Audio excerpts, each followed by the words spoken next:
Bonjour à tous. Aujourd'hui, je voudrais vous parler de la sécurité dans le mobile. Qu'est-ce que ça veut dire la sécurité dans le mobile?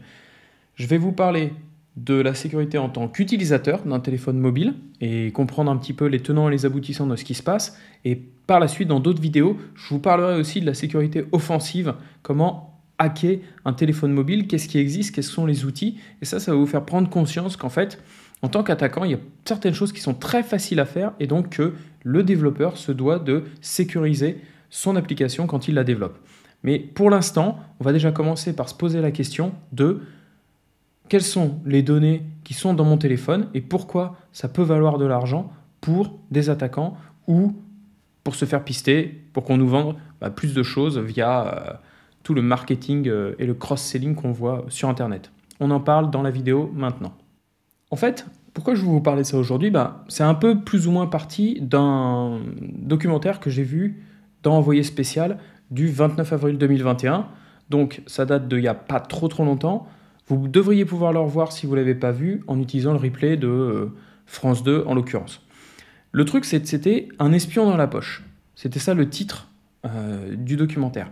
Et ça reprenait un petit peu le fait que nos téléphones aujourd'hui enregistrent presque tout ce que nous faisons, tout ce qu'on leur confie, nos fréquentations, nos déplacements, les achats, les différents mots de passe qu'on met dedans, qu'est-ce qu'on aime, qu'est-ce qu'on n'aime pas, le sport qu'on fait, et ainsi de suite.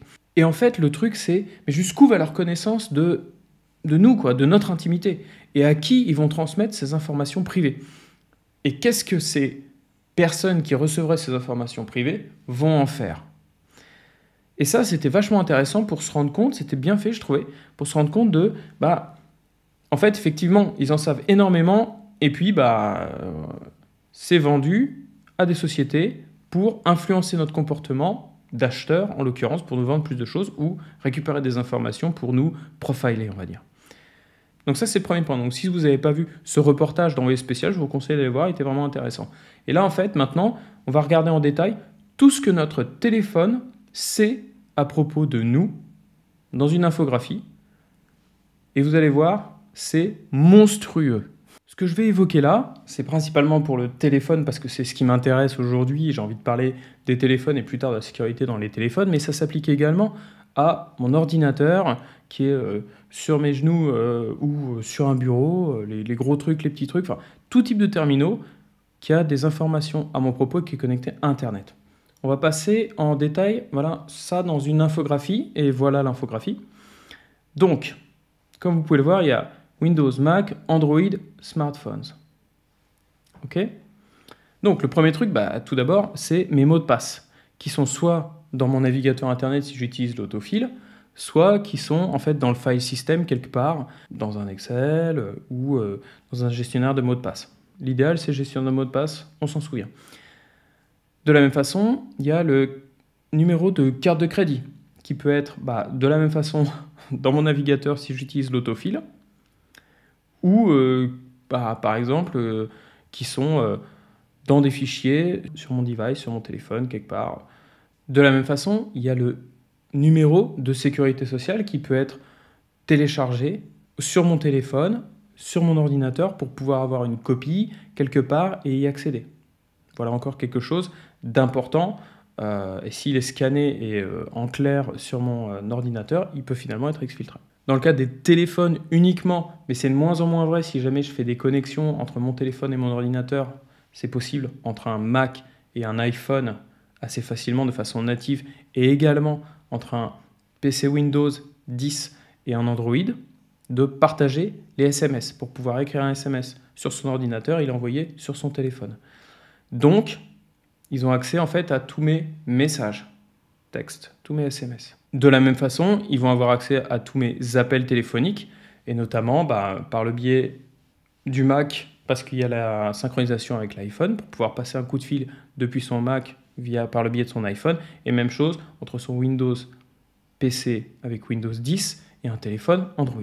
Les autres choses qui sont finalement aussi connues à l'intérieur de mon téléphone ou de mon ordinateur, c'est mon nom et mon adresse. Soit dans mon navigateur si j'utilise l'autofile, donc dans ce cas-là, c'est stocké quelque part au sein de mon navigateur Internet. Après, il y a effectivement au niveau des contacts natifs Windows, au niveau de l'adresse book sur le Mac, sur l'iPhone Et sur l'Android, c'est pareil, c'est tout ce qui est l'application Contact. Là-dedans, finalement, il y a tous mes contacts, toutes mes connaissances, professionnelles, non professionnelles, elles-mêmes, leur nom, leur prénom, souvent leur adresse, leur numéro de téléphone, leur email. C'est énorme et ça a énormément de valeur. De la même façon, sur tous ces terminaux-là, ils savent les sites que j'ai fréquentés récemment. Dans le cadre des téléphones, que ce soit Android ou iOS, il y a effectivement toutes les localisations récentes qui sont stockées. Elles sont stockées notamment par le biais des aides de navigation, que ce soit Apple Plan, Maps, Waze et tous ces trucs-là, mais également par le biais des photos et par le biais des métadonnées qui sont au sein des photos. Et si j'ai dit que oui, je veux avoir la localisation au sein de ma photo dans les données EXIF, parce que ça m'intéresse ensuite de pouvoir les mettre sur une carte, et par ce biais-là, on pourrait exfiltrer les différentes localisations de la personne par le biais des métadonnées qui sont dans ces photos. De la même façon, on a la localisation actuelle, qui peut être lue par le biais du GPS qui est au sein de mon ordinateur ou de mon téléphone, et dans le cadre de l'ordinateur, via l'adresse IP, on peut avoir une localisation de l'ordre, je vais dire, de la ville à peu près, ce qui est déjà très intéressant. On a également tous les fichiers récents qui ont été utilisés. Ils sont stockés au sein du système. Et je peux les retrouver sur, par exemple, macOS via la recherche Spotlight, c'est très intéressant, ou l'historique dans Windows 10 maintenant. Avec la touche Windows, j'ai accès à ce genre de choses-là. Également, tous les fichiers que j'ai envoyés à la corbeille, si je n'ai pas vidé la corbeille, si je n'ai pas fait attention, tous ces fichiers-là, ils sont toujours disponibles, ils sont toujours accessibles par un attaquant ou quelqu'un qui a envie de récupérer ce genre d'infos. Et ça, en fait, tant que je n'ai pas vidé la corbeille, ces fichiers sont accessibles. Ils sont toujours dans mon file system. C'est juste que moi, je ne les vois plus. Ils ont été flagués, entre guillemets, comme des fichiers qui ne doivent plus être affichés dans le file system. Mais ils sont toujours là. Donc, il y a des moyens d'effacer sérieusement les fichiers, mais les mettre à la corbeille et vider la corbeille, ce n'est pas un moyen efficace d'effacer les fichiers. Un autre truc qui est intéressant dans cette infographie, je trouve, c'est les statistiques à propos des crimes, des cybercrimes. Et là, on voit que le coût moyen pour une victime va être de 128 $, que tous les jours, il y a 75 millions de mails d'arnaques qui sont envoyés. C'est quand même énorme, 75 millions. Bon, à l'échelle de la planète et du nombre d'adresses email, c'est peut-être pas énorme, mais ça fait quand même un sacré paquet, 75 millions. Et parmi ces 75 millions d'emails envoyés, il y a 2000 personnes qui tombent dans le panneau et qui sont victimes de ce genre d'email. La source est Cybercrime Watch, donc c'est une source américaine, et donc c'est pour ça que c'est très orienté américain. Sur le suivant, c'est-à-dire que 73% des Américains ont déjà été victimes de crimes cyber, donc d'une attaque cyber, et victimes, ils sont tombés dans le panneau, quoi. De la même façon, il y a 78% des Américains qui pensent que quelqu'un qui est dans un crime cyber et qui finalement réussit son coup ne sera quasiment jamais traîné devant les tribunaux. Donc il n'y aura pas vraiment de justice pour lui, donc ils se sont fait avoir et finalement c'est une impunité totale pour ce genre de crime. Et enfin, il n'y a que 2% des gens qui pensent qu'ils vont réussir à échapper à ce genre d'arnaque et à ce genre de crime, de cybercrime durant toute leur vie. 2% uniquement qui pensent qu'ils vont pouvoir l'éviter. C'est pas énorme. Donc tout le monde sait qu'un jour ou l'autre, ils vont tomber dans le panneau, ils vont être victimes de ça, et qu'en fait, c'est quasiment impossible de s'en sortir sans être un jour ou l'autre victime de ce genre d'arnaque, de ce genre de problème. Et effectivement, quand on remet en perspective avec toutes les données qu'ont nos ordinateurs, nos terminaux sur nous, et sur nos connaissances, sur ce qu'on consomme et comment on le fait, c'est vrai que ça fait peur. Et donc savoir ça, c'est effectivement un premier pas vers le fait de se protéger. Si on se dit, mais attends, avec l'autofil du navigateur, il y a énormément de données qu'il connaît et qui sont facilement récupérables. J'arrête d'utiliser l'autofil de mon navigateur. Je fais ça via d'autres méthodes. Le gestionnaire de mots de passe fait parfaitement ça, donc n'hésitons surtout pas.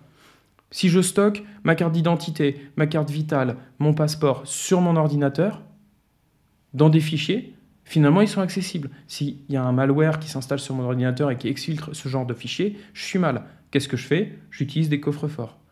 Numériques, mais des coffres-forts tout de même. Et donc, il y a des trucs qui existent. Cryptomator en est un, par exemple, sur lequel j'avais fait une vidéo, mais Dashlane fait très bien le travail aussi. Et maintenant, les gestionnaires de mots de passe sont aussi des gestionnaires de ce genre de fichiers un peu sensibles. Et de la même façon, pour vos cartes de crédit, vous pouvez mettre vos numéros de carte de crédit dans des gestionnaires de mots de passe comme Dashlane, LastPass et ainsi de suite. Donc, savoir qu'il y a toutes ces informations-là qui traînent dans mes devices et qui sont sensibles, ça permet de pouvoir se dire comment je réagis pour qu'elles soient plus là, elles soient plus accessibles ou difficilement, et qu'il y ait le petit step en plus qui fait que je peux pas les exfiltrer si je suis un attaquant qui a réussi à m'infiltrer sur la machine, à prendre le téléphone, ou je perds mon téléphone, je me le fais voler, et ainsi de suite. Donc ça, c'est vraiment critique, vital. Comprendre ça, ça permet ensuite de réagir et de pouvoir se poser les bonnes questions pour se protéger efficacement. Donc voilà pour le petit tour d'horizon de tout ce qu'il y a dans votre téléphone ou dans votre ordinateur et à quoi il faut faire attention. J'espère que ça vous a un peu ouvert les yeux et que vous vous dites « Ok, je vais continuer à me protéger en utilisant des logiciels, en faisant ça petit à petit, à son rythme. C'est la meilleure solution pour vous en sortir. » Les prochaines vidéos, j'aurais envie de pouvoir avancer sur les aspects sécurité offensive, notamment sur les téléphones Android et sur les téléphones iOS, pour vous montrer ce qu'il est possible de faire dans les faits avec un téléphone que finalement j'aurais volé, ou sur lesquels je voudrais exfiltrer des données ou faire des tests d'intrusion sur des applications. Donc ce sera les prochaines vidéos. Si vous voulez être notifié de quand elles arrivent, abonnez-vous, cliquez sur la cloche. D'ici là, portez-vous bien et on se retrouve très vite pour de prochaines vidéos. Allez, à la prochaine. Ciao, merci.